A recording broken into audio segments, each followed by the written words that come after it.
Hey, what's up, everybody? And Day65 here. I apologize for not making any videos lately. I've been on hiatus for a while. I've been, hanging out with my family for a couple of days and stuff like that. So let's get started where I left off. I'm gonna do Fairy Tale Chapter 263. I didn't want to do 62 because I have all the BS about them. The whole time has been basically what happened in the last chapter. Uh, one of Lucy's spirits was to came to where Lucy and them were training and stuff like that at the beach, and apparently they thought, oh, the magic world is in danger. I mean, the spirit world is in danger, and they need to go there to help them. And then you know, technically it was all a lie because just they didn't go to a party and stuff like that. And after they party, basically they thought the time one of the spirits told them the time was different, so they thought, oh, it was gonna be like some Dragon Ball Z stuff where it's a year here in the spirit world, but in the real world it's like only a day has passed. But it's the exact opposite. It was exactly 3 months that they've been in the spirit world. It's been like I feel like a day that's been in the spirit world, but in the real world it's only been 3 months. And I'm like, it's like, what the hell? Like, I know most people are gonna like disagree with me, be like, "Oh, it's not that bad," but you have to understand, it's kind of like, why is Hero always constant? Like, he's not. Why doesn't he like the training? Like, training is what makes people stronger. Training is necessary for any story to progress. How are you supposed to progress if you don't, you know, train? But something interesting did happen this chapter, 263. I want to just, it's going to be kind of like, a surprise or whatever, but I just had to read, I had to read this chapter. It was kind of interesting, I'm going to get to the chapter review right about now. Alright, so the Magic Games are about to begin, and we see Lamia Scale, and their guildmaster is a very old lady. Her name is Oba Babasama. And as we know, we see Leon and Jura. They look older. We've seen them before in the other couple chapters ago. Everybody's all cheering that Lammy's going to be the best in Fior, and they're going to win. And then we have Blue Pegasus.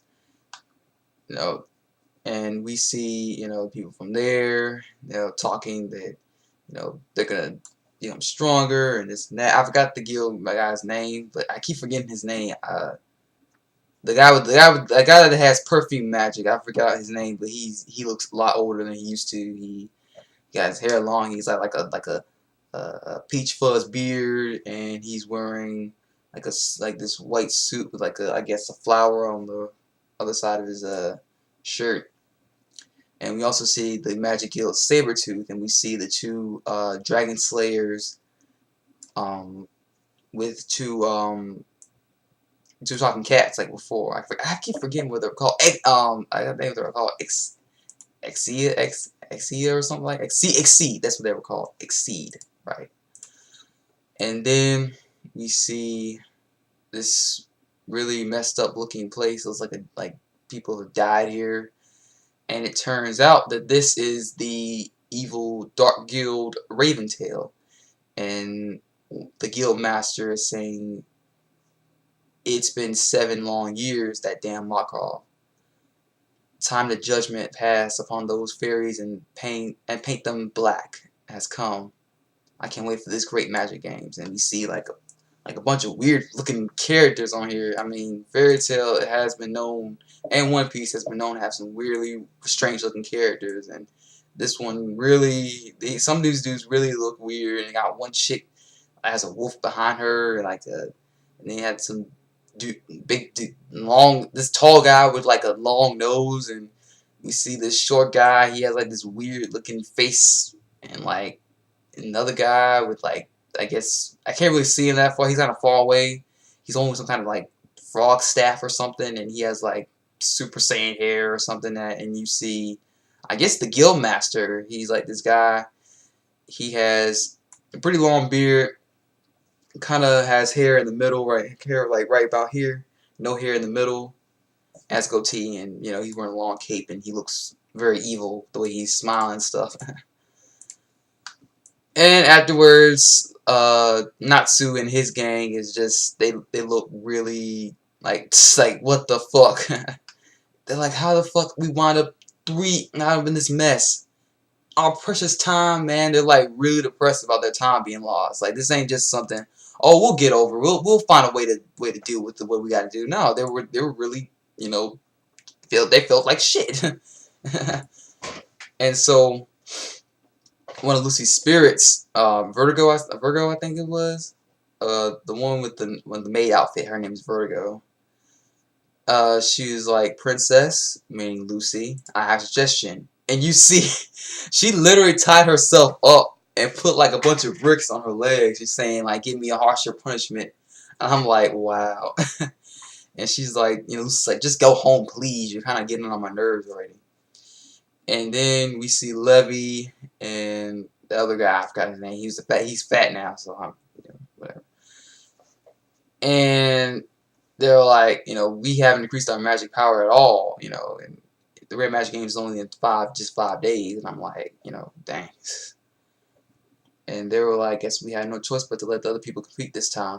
See, that's one of the reasons why they should not compete, because they're not at top 100% to be able to fight nobody. That's why I'm telling them, like, maybe they should just sit this one out.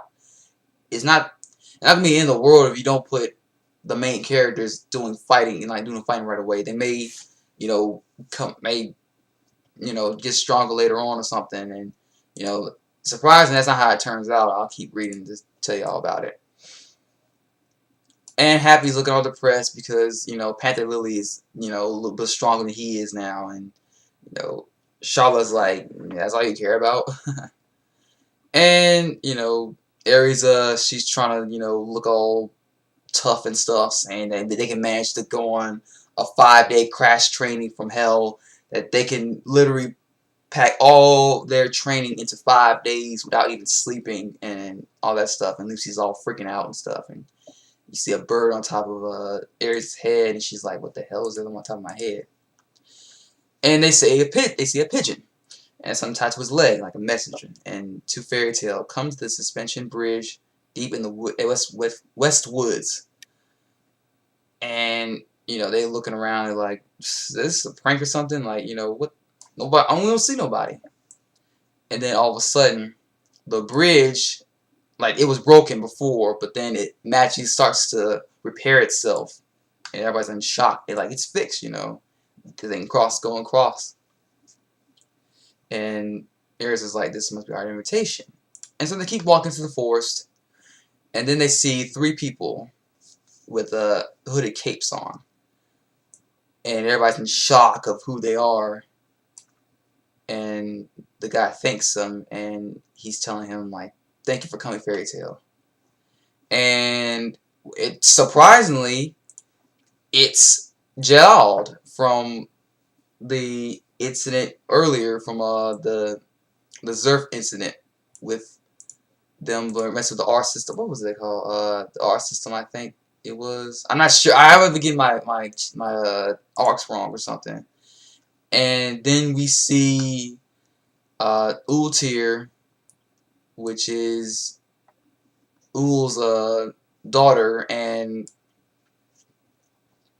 we see a chick, Melody. Melody. And apparently he and the rest of them escaped from prison. So Meredy and Ultir broke him out of prison, basically. And what was her name? Juvia is like in shock. She's like, Meredy? And she's like, Juvia, it's been a long time, because it's been 7 years since she has seen her from Tenro Island, because, everybody on Tenro Island, basically left, and, except for the Fairy Tale members that were on Tenro Island. And she's saying how much she has a wonderful smile and blah, blah, blah. And, wait, these guys are from Grimmauld Heart, so you're like, you know, they escaped and stuff, and you know, they're trying to come, you know, trying to turn over a new leaf, I suppose, and they end up making their own, like, I guess, mutual guild that basically, you know, it's called Crime Sorcery. I think it's called. I don't know. I'm not sure how it's pronounced, but it looks like it's pronounced Crime Sorcery. And it's not a legitimate guild.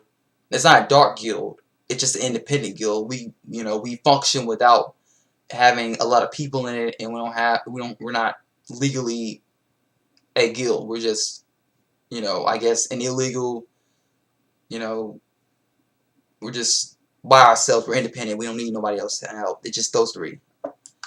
And they've been fighting and destroying many dark guilds over the years, and basically, I guess doing the job that Natsu and them couldn't do at the time, because they were trapped in the bubble, in Turner Island for 7 years. And Gray asks, why don't you guys become an official guild through council? And